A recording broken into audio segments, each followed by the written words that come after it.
Wowzer. Thanks for coming, Jill. Oh, you're welcome.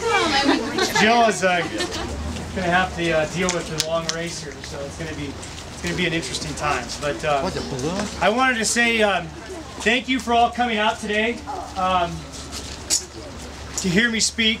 You know, my family, my friends, my neighbors are all in attendance, and it looks maybe a few people just walking by.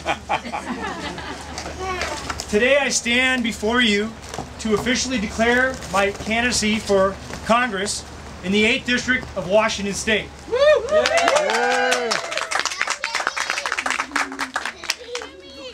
Many of you have asked me why I decided to join this race. Like many of you, I am very concerned by the problems crippling the lives of Americans. Small business owners are struggling to hold on to lives they built with hard work and dedication and sacrifice. Our neighbors are being forced from their homes, closing the door on the American dream. Our cities, towns, and schools are facing severe budget deficits and budget cuts affecting the way we live. This impacts the lives of our children with reduced opportunities for personal growth and achievement. Each and every one of us has been touched by the current economic climate in some way. These are just some of the reasons I feel I can no longer sit on the sidelines as we continue to slide down this slippery slope of never-ending debt, paying for bad business and banking decisions that the government will pay for up front, but the taxpayers will pay for generations to come. I can no longer sit back and be quiet, nor can I continue to let our voices fall on deaf ears. This is why I'm getting into the game to represent each and every one of you. I'm driven by some core basic beliefs. These beliefs are not new to us, but handed down from the great framers of the Constitution. Thomas Jefferson once wrote, "It is incumbent on every generation to pay for its own debts as it goes," a principle which, if acted upon, would save 1/2 of the wars of the world. We must act now to avoid passing this debt on to our future generations. He has also emphasized, educate and inform the whole mass of the people.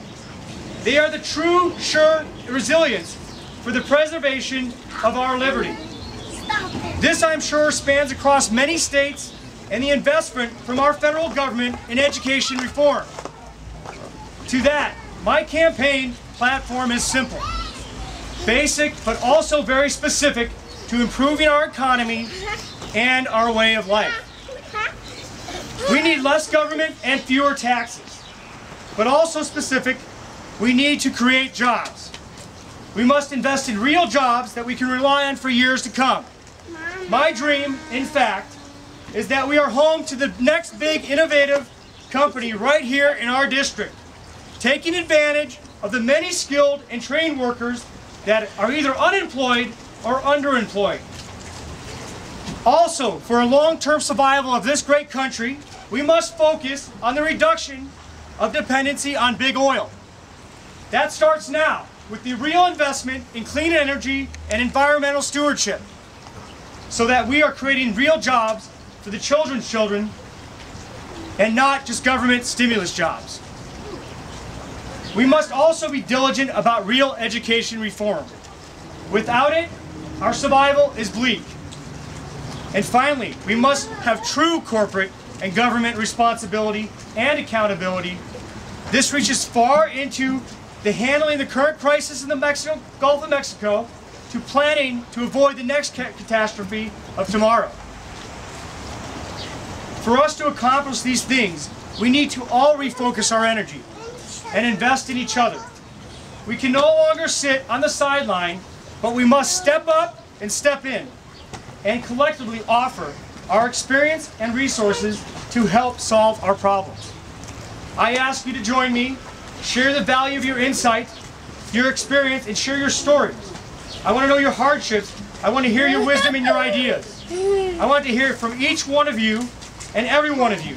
I want to give your stories a face and a voice that cannot be ignored any longer. We cannot become complacent. We can no longer accept what those currently in office decide what is best for our communities and the people that live in them.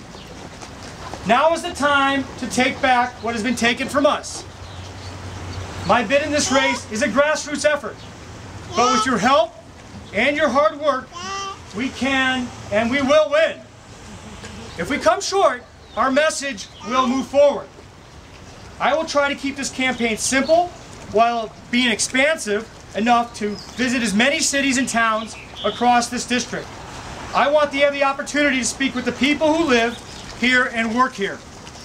I want to hear from you so that we can work together to create solutions for the issues we face. It is the hardworking and the proud people in America who will make the biggest difference for each one of us. If you elect me to represent you, I will use all the abilities that God has given me to make a difference in this great country of ours. I am ready to get to work for the people, to tackle these challenges, to make a difference for the citizens in Washington State. This cannot be done alone. Join me in rolling up your sleeves and getting down to business and fighting for what we believe in. Fighting back to take the way of life, fighting for the dreams of every American. With your support, we can make a difference and make our voices heard. I humbly ask for you to stand with me, share our message with your friends, family, colleagues, and neighbors, and ask them to join and support our campaign. And on August 17th, when it is time to make that choice of who will be the voice of the citizens of Washington State, I ask for your vote to elect me as your congressman. May we together, with the grace of God, keep our country great and America strong for the generations to come. Thank you.